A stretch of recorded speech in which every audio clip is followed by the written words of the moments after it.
92 years old, and no, I'll go ahead and tell you, Eva Mae was not my mother. Eva Mae was my aunt. But I have to clear that up, you know. But my mom was 92. 4 things in life she loved. Number 1, she loved the Lord. Number 2, she loved her family. Number 3, the Atlanta Braves. And get this, number 4 was the LeFevre Quartet. I always thought 3 and 4 should be reversed, but she loved them Braves, knew where they were playing, where they were going. She even knew who needed to be off the team. That's how good she was.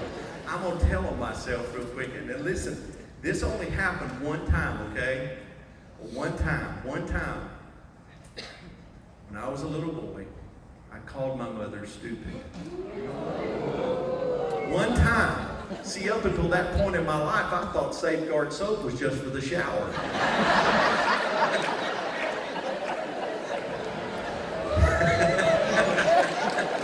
You know what happened, don't you? Okay, I gotta ask you right here, did that ever happen to any of y'all? 1, 2, about 40. Okay, the rest of you can come down to the altar and pray. But it was like something you see on a sitcom. She pulled me into that room and she got out what we call a Georgia wash rag, and she put 2 fingers in it.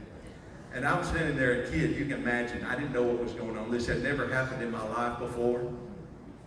And she turned that water on and she started getting that rag wet. And she took those 2 fingers with that rag on it, and she, you know how Safeguard's got an arch on it, right? She was doing this, and I'm sitting there just bug-eyed, and I started pleading with her at this point because I had a feeling that something bad was about to happen. And she said, okay, stick that tongue out. I knew I was in trouble. She scrubbed that bad word right out of my mouth. You know what? I got spankings when I was a little boy. And I don't remember why, but I remember exactly why I got my mouth washed out with soap. But listen, here's the funny part of that story. When I went over to see her, I'd go over every Tuesday and sit with her, especially the last year of her life. She lived at my aunt's house, and I'd go sit down with her, and I sat down with my mama. And I said, Mom, do you remember that time when I was a little boy? I called you that bad word, and you washed my mouth out with soap. And listen, she looked up at me. We had one of those mother-son moments. She looked up at me, and she smiled, and she patted my face. And she said, did I do that? Mom! But we laughed about that. But listen, about a year and a half ago, I got a call to come home. We just sang in Silver Dollar City. We were on our way back. And they called and said, come home. I got there at that hospice hospital and time to hold my mother's hand. And I told her how much I loved her.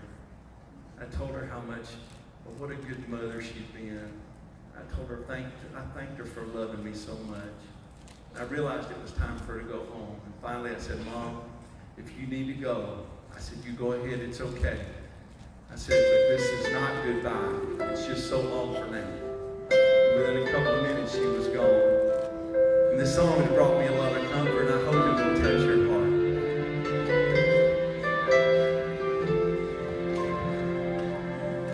We had more memories than years. It's like the time just disappeared. Life is like a flower that fades away. We won't always be apart. Someday I'll join you where you are. I'll wait with hope, 'cause God's prepared a place. I'll see you at the house, there on the golden street, just a stone's throw away from the crystal sea, and just a little while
a stone.